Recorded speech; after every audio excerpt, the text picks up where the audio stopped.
So in this video, we're going to go through the advanced flow setup for 8-figure brands. And as you can see here, we start with a meme again. 8-figure brands, you see their paid ads, you see their customer support and logistics, and then you see their email flows that are a total mess, because that's usually the output that you're seeing in 8-figure brands. And the reason for that is usually the limited time that people have, because they are basically like, everyone is on like scratch, like everyone is doing whatever they can to drive revenue, right? And no one really has time to actually go through like the super boring stuff, because in the end there are a lot of leaking holes when it comes to their email setup. So for example, sometimes like literally links are not working, product blogs are not showing properly, discount codes are not working, discount codes are shown totally wrong, like there's a 10% off even though it's a 15% off, stuff like that. That is definitely not helpful. And I've seen lots of those because I'm doing audits on a regular basis. So if you want an audit as well, then make sure to check out the link in the description. There's a link you can click on, gets to my schedule. We have a supervision conservation. By the end, you get an audit for free. So anyway, so let's talk about something totally different than leaking holes. And it's actually about advanced flow setups. And a lot of stuff that I'm going through here in this video are totally unrelated to what I'm saying on all the other videos, because most of the brands, they should do something totally different. So the basic and the advanced setup is key. Make sure to check out some of my other videos, for example, the video where I cover the email flow automation breakdown. And I'm already breaking everything down that most of the brands need to do instead of doing the fancy stuff. But now I'm talking about the fancy stuff, because if you have volume, the fancy stuff, the 1% changes will actually have an impact. So please watch the entire email flow breakdown first and only proceed further with this video if you have everything set up. Because, as I said, the purpose of these advanced flows is not to get you some revenue or like really good at revenue. It's actually to get the most juice out of the list. It's about maximizing everything. And usually we're always trying to maximize output for decent input. That's basically the 80-20 rule, right? But these changes, they require a lot of input, but come with a decent output if you have sufficient volume. A lot of things I go through here, they clash with everything I say on the entire videos, as I said, because we have one major difference here, which is volume. And if we have volume, we can do some fancy stuff. We get statistically significance pretty fast and all of that good stuff. So let's start with the first one, main item specific browse and abundant cart flows. So let me get back to what email flows are. So you have the automations pre-purchase, which is abundant checkout. If someone goes into the checkout, they have, so for example, 3 to 4 items in their cart. You basically show them everything and say, hey, like, did you forget something? Pretty much like that. But what you can actually do, if you take a look at the data that you have in Triple Whale or whatever platform you use, or Shopify reports, whatever it is, and if you see that you have a clear winner or a few clear winners when it comes to the revenue that those items generate, it might make sense to create dedicated flows for those items. Because, for example, if your paid advertising, you mainly send traffic to one specific item, it might make sense to have a specific flow for this one specific item, because if we're already sending that much volume to those product pages, why not leverage that on the flows as well, right? Main reason, because usually most of the time it doesn't make sense because you do not have the volume. But if we see that we have specific items that do have the volume, it might make sense to do that.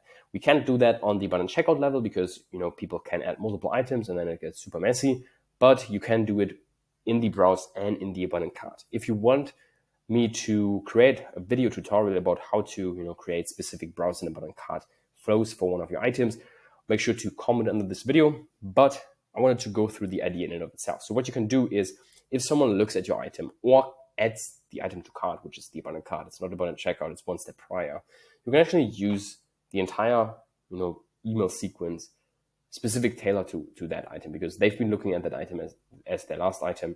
They added this item to their cart as the last item. And you can leverage that and make it super specific about that item, the unique selling points, the reviews about this specific item. Because if you actually take a look at your abundant checkout, for example, and you have a lot of SKUs, sometimes the reviews are like, for example, I'm a woman and I take a look at woman stuff, and then some of the reviews are about like man articles, for example, for clothing. That's like super weird, right? But you cannot change that, because in the end, if you're doing volume, you need to basically have a balance between being super specific and super generic. So that's what you fall into the trap when it comes to over doing this stuff if you do not have volume. But if you have volume, as I said, you can do this and make it super specific about that. Go into the specific about their dream solution, their problems, the unique selling points of these items, reviews about this item, showing just this item. I think you get the point, right? So that's the first one. Let's take a look at the second one. Segmenting your email list into buyers, non-buyers, VIPs. In the end, a campaign specifically speaking about a customer at a certain stage will always outperform a generic one if you have enough volume. I think I covered that in like a couple of other videos. If you haven't checked them out, check them out. But since we have enough volume, we can actually go a bit nerdy and split things up. We can test new offers with our VIPs. We can reward them. We can nurture them further. And it's way easier to get someone to buy a second time and 10 times easier to get someone to buy more than 3 times. Same for non-buyers and buyers. You can speak specifically about their potential concerns, helpful things, offers, product demos, etc., etc. In the end, we want to use the hyper-segmentation in tandem with an increase of sending volume. So if you're still sending 3 times and can go higher, do not look into this. Get yourself a team you could partner up with and bump up the volume. Every lead should get 3 to 4 emails. So cycle through that and combine the segments. So for example, I don't know, you have like 2 campaigns for everyone and then 1 campaign for VIPs, 1 campaign for non-buyers, 1 campaign for buyers. And in the end, everyone has 3 campaigns, but you're sending more specific emails. That's like the sniper approach. I think I have linked an article about that, but that's basically what you can leverage as well. Next one, heavy A/B testing. A/B testing is great. Most of the brands are fine with A/B testing, just the big levers. I think I covered that somewhere as well. But most of the brands, they should A/B test, not everything. They should A/B test the first welcome email, the abundant checkout, and the abundant cart browser amendment, something like that. Or maybe also the pop-up form and optimizing that. But that's it, because on the other emails, you're not getting sufficient data, and you just need it needs like 180 days to get data on which of those perform better. So since we do have volume, because we are an 8-figure brand, right? We have enough volume and we can run bigger idea tests to see if we can get statistically significant fast.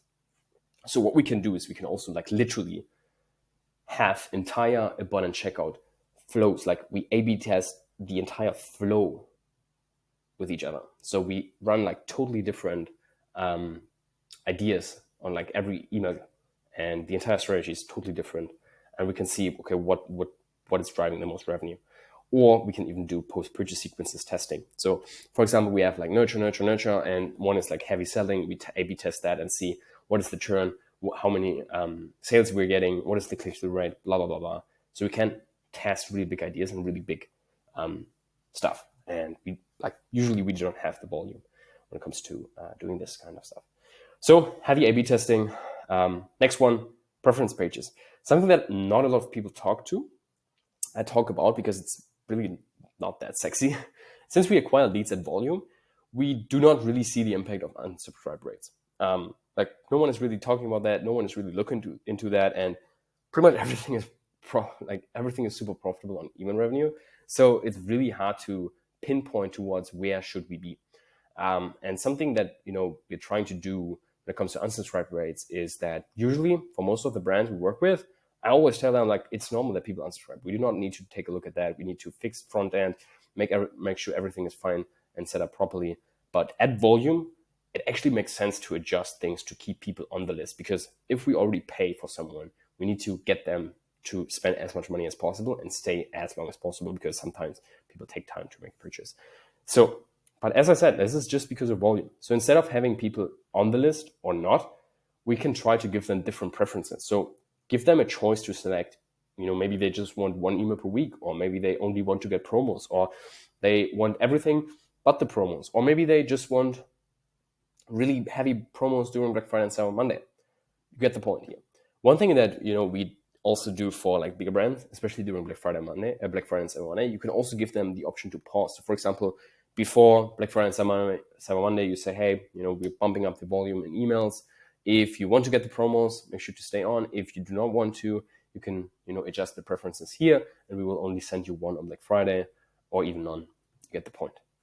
So that's basically everything you need to know when you are an 8-figure brand that wants to take the next level when it comes to the advanced flow setup.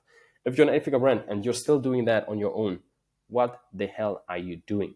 make sure to partner up with someone who's basically me. So make sure to click the link in the description. There's a button you can click on, get into my scheduler, and then we have a super casual conversation. By the end, you will get an audit, and then you can share that with the team, the CEO, the shareholder, Mark Zuckerberg, and you will realize, oh my gosh, Lucas is a genius. And then we partner up and we will make you a lot of money. So if that's you, make sure to schedule your call. If that's not you, then make sure to take a look at some of my other videos and learn a bit more when it comes to email marketing. Thank you so much. Wish you a wonderful rest of the day, and I hopefully talk to you soon. I love you.